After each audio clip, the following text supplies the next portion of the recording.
Oke, aku nggak akan buang waktu kalian, jadi inilah beberapa berita teknologi menarik dari patch keamanan Android sampai pabrik AI Nvidia. Dan selamat datang di Warteg, Warta Teknologi. Oke, yang pertama itu dari Google baru saja merilis pembaruan keamanan pada bulan April 2025 yang nutup 62 celah untuk serangan cyber.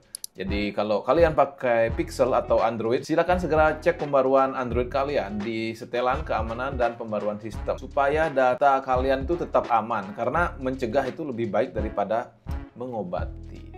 Kagak nyambung ya, anjing goblok. Oke, yang kedua itu di Google Play Service versi 25.14. Ada fitur restart otomatis kalau ponsel kalian nggak dipakai selama 3 hari berturut-turut. Jadi tujuannya itu biar sistem operasi tetap segar dan aman. Tenang, data kalian tuh nggak kehapus kalau di restart otomatis. Cuma nanti pas nyala lagi mungkin diminta PIN. Jadi jangan kaget kalau ponsel kalian restart sendiri. Dan berita yang ketiga itu dari Samsung, teman-teman. Samsung harus menahan sementara One UI 7-nya berbasis Android 15 sejak 14 April. Pas peluncuran awal tanggal 7 April, beberapa pengguna Galaxy S24 itu mengeluhkan masalah susah membuka kunci layar. Ya, jadi nggak bisa dipakai ya HP-nya ya. Jadi Samsung menarik dulu sampai rilis perbaikan. Meski perusahaan besar, kadang pembaruan butuh uji coba ekstra kayaknya dari Samsung. Ini tumben ya kayaknya. Kemudian berita selanjutnya, akhirnya Vivo P50 Lite bakal resmi meluncur di Indonesia 17 April. Keunggulannya itu baterai jumbo 6500 mAh, isi ulang super cepat 90 watt, tapi bodinya tipis cuma 7,79 mm. Buat kalian yang mobile nonstop ini patut dilirik mungkin ya, tapi tunggu saja review-review dari YouTuber lainnya juga. Berita selanjutnya itu berita yang kelima, itu berita yang paling heboh saat ini, yaitu Poco F7 Ultra resmi dijual di Indonesia. Fitur andalannya itu kamera utama 50 megapiksel dan menggunakan Light Fusion 800 yang pernah aku bahas sebelumnya, dengan penstabil optik tentunya, ultra wide 32 megapiksel plus performa gaming yang lumayan. Ya, ini kayaknya HP idaman kayak. Dimulai dengan harga Rp99.000 dan jangan khawatir karena kami memberikan penawaran spesial selama penjualan perdana di Rp9.599.000. Kemudian berita selanjutnya itu datang dari Huawei. Huawei Mate X-T atau ponsel lipat 3 pertama di dunia yang kemarin sempat viral juga karena ISOSpeed juga ikutan beli.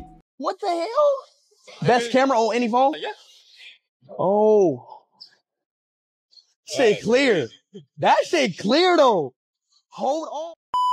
Itu siap masuk ke Indonesia pada akhir April. Layar utamanya itu 10,2 inch, itu kayak tablet kayaknya ya. Yang ketujuh ini berita dari Apple ya, tapi kagak penting amat sebenarnya. Apple akhirnya merilis akses Apple Maps untuk pengguna Android via browser atau via Chrome mungkin.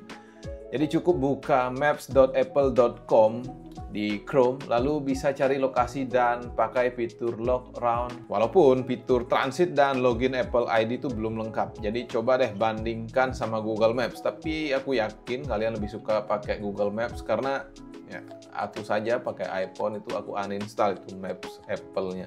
Aku pakai Google Maps.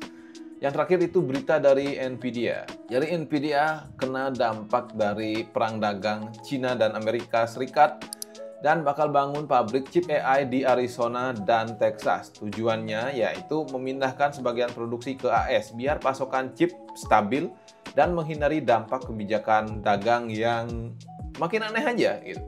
Jadi ini penting buat masa depan kecerdasan buatan ya, masa depan AI.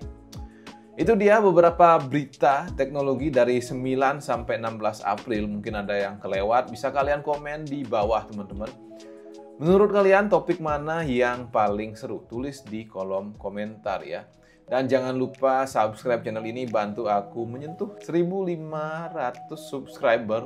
Dan jika kalian ingin kritik konten apa saja yang harus aku buat, itu silakan tulis di kolom komentar juga, dan nyalakan lonceng notifikasinya juga setelah subscribe ya, biar nggak ketinggalan kabar berita-berita teknologi lainnya. Sampai jumpa di video selanjutnya. Dadah.